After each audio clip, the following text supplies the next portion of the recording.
say I was trying to write the questions down because when I was talking to Coach Dozier, I kept looking down to see what the questions were. I hate doing it. Oh, you're fine. You can quiz me just about anything on this topic, brother. And that guy took my pad and started drawing football games. There you go. Perfect. Thanks for having me. Oh, yeah, no.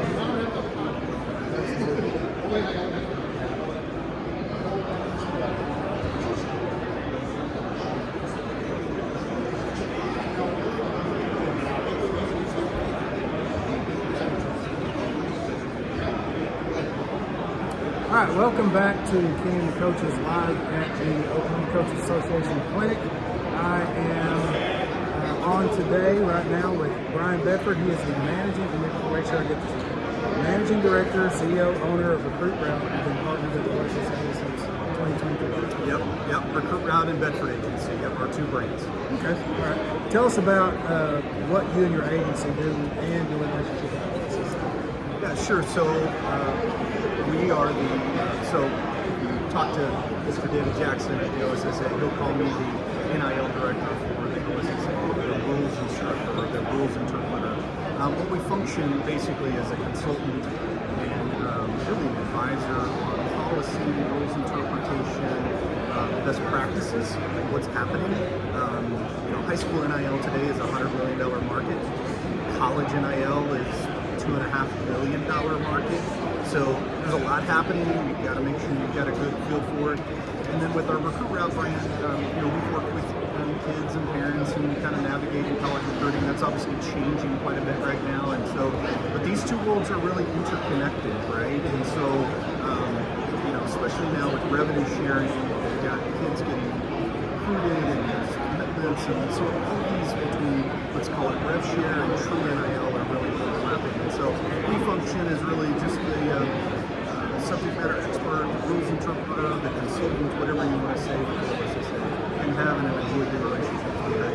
Now you haven't spoken yet, but you're going to speak here in a few hours. What are you going to be speaking about specifically? Well, we try to do this each summer, both with the athletic directors conference and with the coaches conference clinic, and really share what's changing, what's evolving in the landscape, and then the application of that into high school.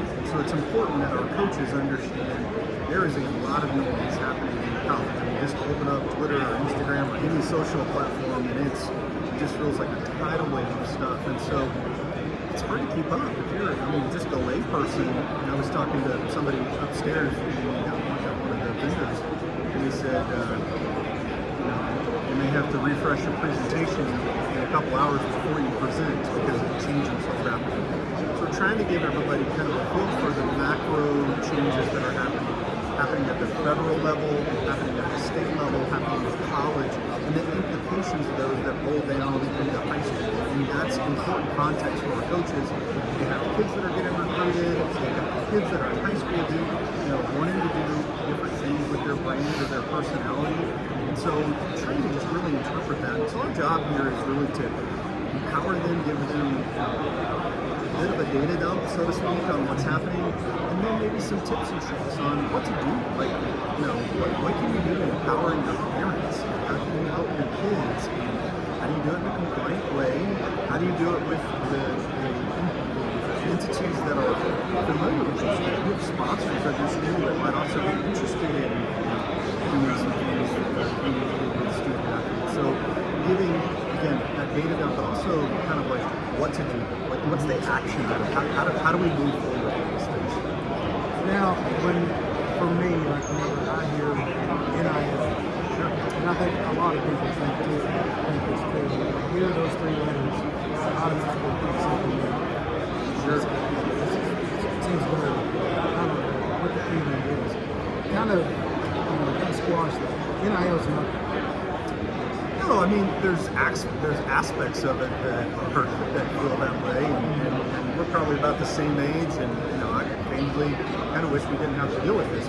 But if you duck your head, then that's a worse situation. So what we're trying to do here is really empower people so that they understand what you can do, how to do it, how to leverage it, and what makes the most sense. So let's think about this. Kenny, when you were in middle school or high school, did you mow lawns? Did you have a job? Did you work construction? You did odds and ends, probably, right? Worked at a store. Yeah, okay, but you know what I'm saying? Like we know many people that they have a job or they do things. Well, this is kind of the new era of that, so to speak. Okay, so now with the mainly the proliferation of social media, kids have an opportunity to really impact and influence our economy first and foremost. So, when we were kids, we didn't have TikTok and Instagram and all the social platforms that you're even publishing this content to today, right? That did not exist. Okay? Only the last decade or so, really since the advent of the iPhone, when we became kind of an application society, have you been able to do that? So what's happened now is that just like you're a creator of content for Indiana coaches, kids can do the same thing. Now, their interests are probably very different than ours, right? They've got a Twitch channel that they're pushing out for gaming, or they're doing, or they're on YouTube watching, people, do whatever nonsense, right? But that creator economy, right, has created opportunities for people. And I start there with kind of the creator economy, because in the true NIL, that's where about 85 to 90% of the transactions and brand endorsements are happening. Now the dirty side of it, right, is what really is kind of happening in college, where they've mucked up kind of pay to play. Now, off of that, I think that's getting a little cleaner. It's not, let me be very clear, but it's on its way with the House settlement that's happening. The revenue share component, that really kind of establishes an endorsement fee. They're not going to call it a salary, it's an endorsement fee for players. And that'll limit some of the dirtiness. But the true NIL is really kids being able to do shout-outs, social endorsements, and appearance, etc. I had a person run up to me, or walk up to me the other day when we were talking about NIL in high school, and they said, so you're telling me that the high school quarterback, he could come to a birthday party for a 5th or 6th grader in the local community and do a shout-out and do an appearance? Yes, totally. You could stay there all day, play hoops with them, just like a babysitter, but again, he's making an appearance. So those are things now that really this influencer or content creator economy really can create now. And so I like to think of it on the pure side, the better side. There is some sides of it that are not necessarily pleasant, but there's a lot of things in life that have kind of pros and cons. When I was talking to Sherry Cole, she said, I think when I was listening to she was speaking on technology. It's kind of weird, it's being bad, but it's how you use it. It's how you do it. Because I think a lot of people think, if I'm at X town and Y town has a car dealership, hey, your kid come over here to town Y and sure. I think that's what people kind of worry about. I think that's a lot of people think. People want to use it as a thing. Yeah, and we've tried, I helped to write the policy that we have here in Oklahoma, and we've really tried to stick to two primary premises here. One was Rule 5, and one was Rule 9. So ensuring amateurism and that NIL doesn't become pay to play, and then the recruiting rule is that we don't want to use it as an inducement. Okay, and so those were really kind of those were really kind of tenet of how we built the policy here in the state. Will people try to blur the lines? I'm sure. I'm not naive. I've been a college coach. I've been in this world for 28 years. I'm not naive to kind of what happens. But, we owe it to our kids, we owe it to our parents, we owe it to the people that support us in our communities to try to do things right. Now, where do you kind of see NIL going from here? Yeah, I think I'll answer it this way. There's a path in the college market, and then there's a path in the high school market. So let's dissect each of those two. In the college market, what you're seeing now is inroads into some federal legislation right now. In the last recent weeks, we've had the Commerce Department push forward a bill called the Scores Act. In addition to that, in the last week, we've now seen an executive order from President Trump. All of those are really trying to bring a federal wrapper to college NIL. The intent by that is, right now they're operating off of very disjointed state policy, and that's really difficult. You might have a kid that's from Oklahoma and he goes to school in Kansas or Texas or Missouri or Arkansas. And so it's different from high school to college, and what does that work, and how does that work? So they're going to try to create that. They're also going to look at things like and create standard policies around, are they going to provide a trust exemption for college student athletes, or are they going to deem them employees? And that's a very big fork in the road, right? And you can argue either side. Depends on, they always say billable hours always wins, right? That's a big debate, right? The next one is they've got to set policy around, does NIL the revenue share component that was part of the House settlement, does it impact Title IX? Okay. Then they've got to put policy in place to where now with revenue sharing, there's a big fear in the reduction in certain sports. So if I'm a track and field guy, or if you're a women's lacrosse, or whatever the sport may be, you don't want, at the federal level, they don't want schools cutting sports for the benefit of 4 or 5, let's call them revenue-producing sports, right? So let's say at the college level, there's a whole lot of things that I think over the next, hopefully year, or hopefully soon, executive order says 30 days, hopefully that might see that. There's a lot to fix in 30 days, and that's right at the beginning of college football season. But at the college level, there's a whole lot to put policy and structure on. Now, you might say, well, Brian, why are you spending a lot of time talking about college at the Oklahoma High School Coaches Association Clinic? It's because a lot of that sets precedent that works down, right? When you think about amateur policies, pay to play, revenue sharing, true NIL,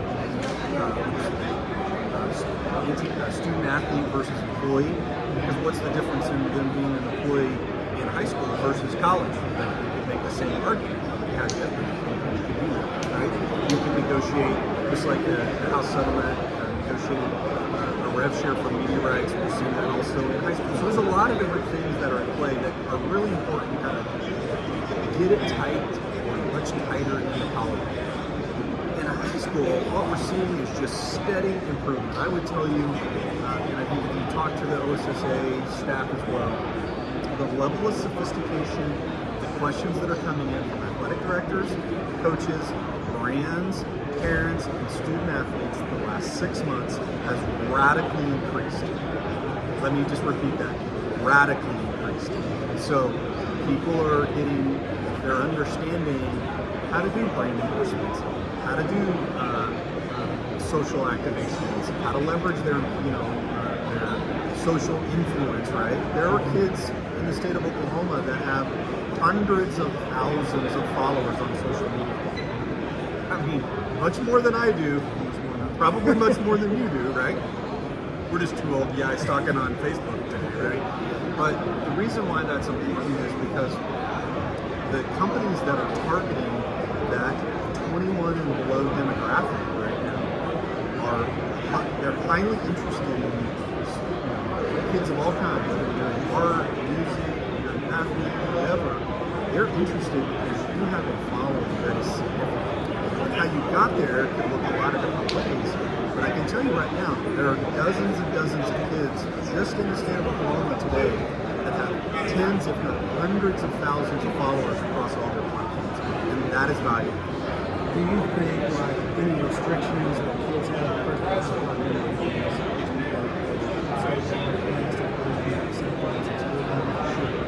do you think that some of those things might cause people to say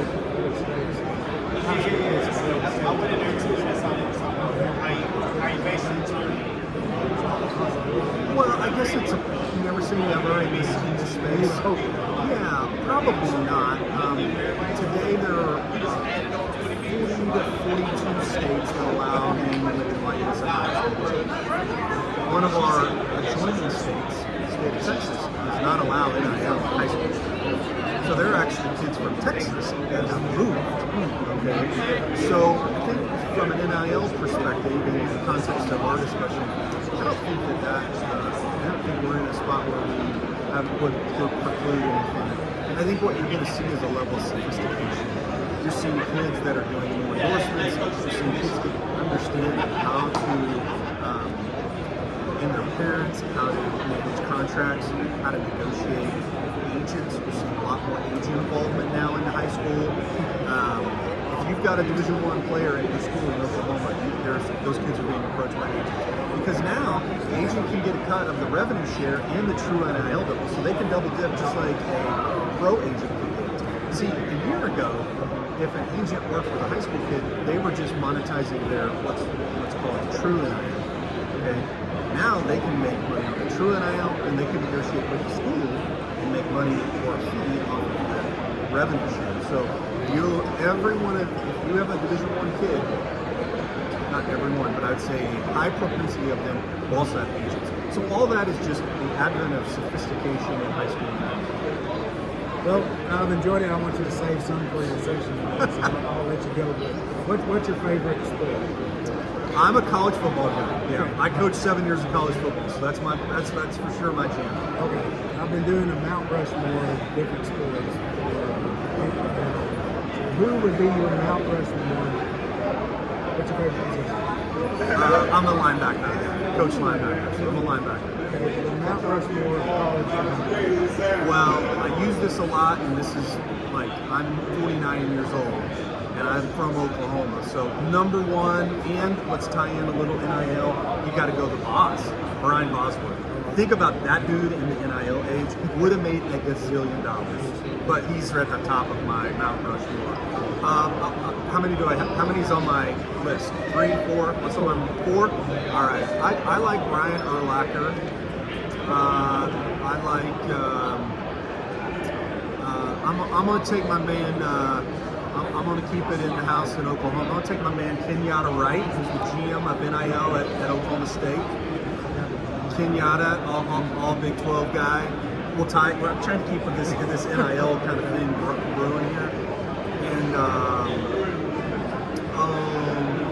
let's think of somebody. Let's just keep it in the house in Oklahoma. Let's say Danny Stutzman. There's my 4. There's my 4. Well, Mr. I'm not Mr. I'm just Brian. Brian. Well, Brian, thanks for coming on and spending a bit on. Good luck today. Yeah, I appreciate all you're doing to help coaches. Thank you very much.